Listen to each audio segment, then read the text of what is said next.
Hello everyone, welcome to my YouTube channel. कैसे हैं आप लोग? बहुत दिनों से आप लोगों का कमेंट आ रहा था स्ट्रेटजी शेयर करने के लिए, पर एग्ज़ाम में समय बिजी होने के कारण मैं वीडियो बनाने में थोड़ा लेट हो गया। उसके लिए सॉरी गाइज। तो किसी भी सब्जेक्ट का स्ट्रेटजी शेयर करने से पहले मैं आपको ये बता दूं कि मैंने अपना प्रिपरेशन खुद से ही किया है, बिना किसी टीचर की मदद से, ना ही कोई पेड कोर्स लिया है, केवल मैथ के अलावा।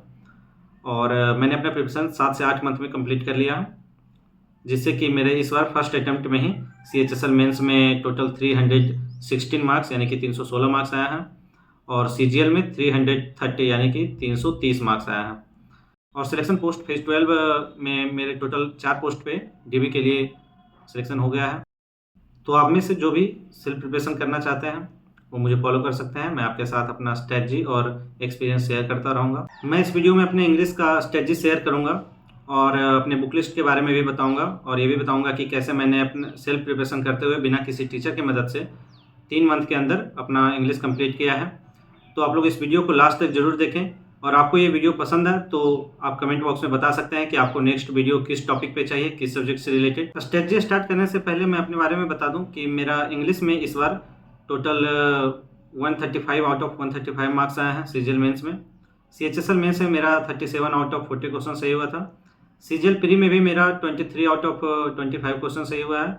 और लगभग इस तरह से जितना भी एग्जाम हुआ है SSC का, उसमें सारे में इंग्लिश मेरा काफ़ी अच्छा रहा है, मतलब अच्छा स्कोर आया है। मेरा ये स्ट्रेटजी प्लान 3 मंथ का है। अगर आप इसे कंटिन्यूसली फॉलो करते हैं बिना रुके, तो मैं आपको गारंटी देता हूं कि 3 मंथ के अंदर आपका इंग्लिश काफ़ी ज़्यादा इंप्रूव हो जाएगा। अप्रॉक्स प्री में 23 to 25 क्वेश्चन आराम से सही होने लगेंगे, क्योंकि 1-2 क्वेश्चन तो सिली मिस्टेक हो ही जाता है, उसका मैं गारंटी तो नहीं ले सकता। तो अब बात करते हैं मेन मुद्दे की, इंग्लिश के स्ट्रेटजी के बारे में।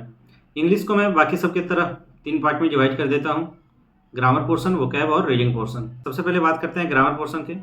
तो ग्रामर में मैं नीतू मैम का वॉल्यूम 1 बुक फॉलो किया था और उसी से प्रिपरेशन किया है। कोई और बुक लेने का ज़रूरत नहीं है। आपका जो भी मन हो वो बुक आप ले सकते हैं, लेकिन जो भी लें एक ही बुक लें, ज़्यादा इधर उधर भटकने से कोई फ़ायदा है नहीं।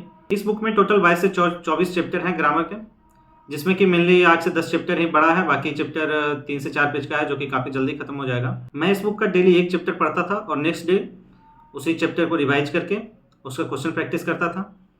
इस तरह से टोटल 22 से 24 चैप्टर करने में 1 से डेढ़ मंथ का समय लग जाएगा। पर हाँ, इन 45 दिनों में उतना ज़्यादा तो इम्प्रूवमेंट नहीं होगा, क्योंकि बहुत कम ही रूल होंगे जो याद होंगे, और अगर रूल याद नहीं होगा तो आप इसे क्वेश्चन में अप्लाई नहीं कर सकते हैं। तो इसके लिए आपको कम से कम 3 से 4 बार इसको रिवीजन करना पड़ेगा। मैं इसे 3 बार टोटल रिवाइज किया हूँ। सेकेंड राउंड में मैं डेली 2 चैप्टर रिवाइज करता था, और फिर थर्ड राउंड में मैं डेली 3 चैप्टर रिवाइज करता था। तो इस तरह से टोटल 2 मंथ में मेरा इंग्लिश का मतलब काफ़ी अच्छा से रिवीजन हो गया था और लगभग सारे रूल याद हो गए थे। उसके बाद फिर मैं एक लास्ट टाइम फिर से सारा क्वेश्चन प्रैक्टिस किया, एक दिन में 2-2 चैप्टर करके, और 15 दिन और लगा उस क्वेश्चन को प्रैक्टिस करने में। उसके बाद जब मैं PYQ बनाने गया तो लगभग मैं सारे नियम मुझे याद थे, रूल्स, और सारे क्वेश्चन में मैं अप्लाई भी करने लगा, क्योंकि अगर एक बार सारे रूल याद हो जाएंगे तो आप इसे आराम से क्वेश्चन पे अप्लाई कर सकते हैं।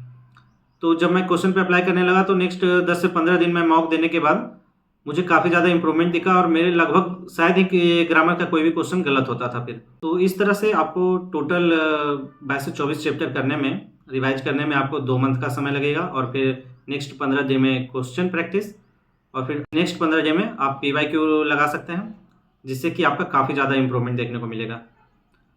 तो और इसके लिए आपको डेली 1 से 1.5 घंटे का समय देना होगा इंग्लिश में, ग्रामर के लिए।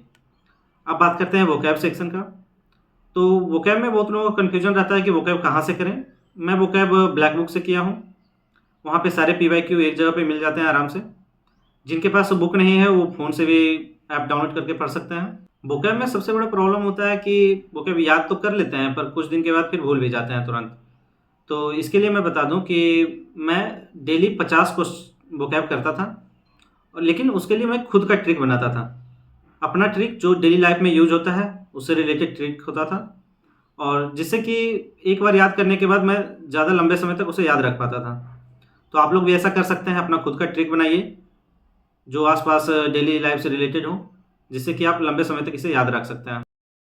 वोकैब के लिए भी आपको लगभग 1 घंटे का समय डेली देना होगा और डेली आप स्टार्टिंग में 50 वोकैब से स्टार्ट कर सकते हैं और फिर धीरे-धीरे अपना एफिशिएंसी बढ़ाने के बाद आप 100 वोकैब भी डेली कर सकते हैं।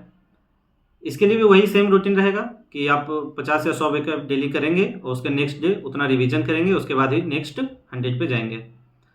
टोटल ब्लैक बुक में लगभग 6000 वोकैब है, जिसमें कि 1300 लगभग एंटो साइनो है और 1600 इडियम्स फ्रेज और 1 वर्ड सब्स्टिट्यूशन है।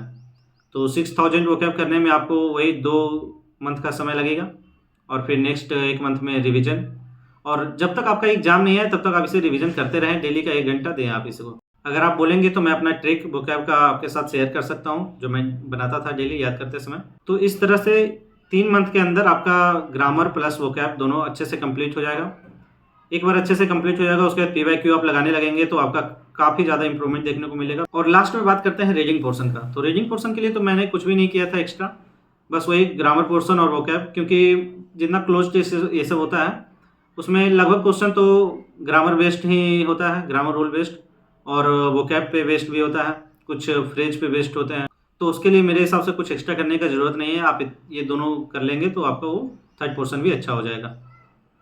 और बाकी जो भी थोड़ा बहुत बचेगा वो आप डेली मॉक लगाते हुए आप क्वेश्चन से प्रैक्टिस कर सकते हैं। तो इस तरह से अगर आप इस स्ट्रेटजी पे कंटिन्यूसली 3 मंथ तक स्टिक रहेंगे तो आपका इंग्लिश काफ़ी ज़्यादा अच्छा हो जाएगा।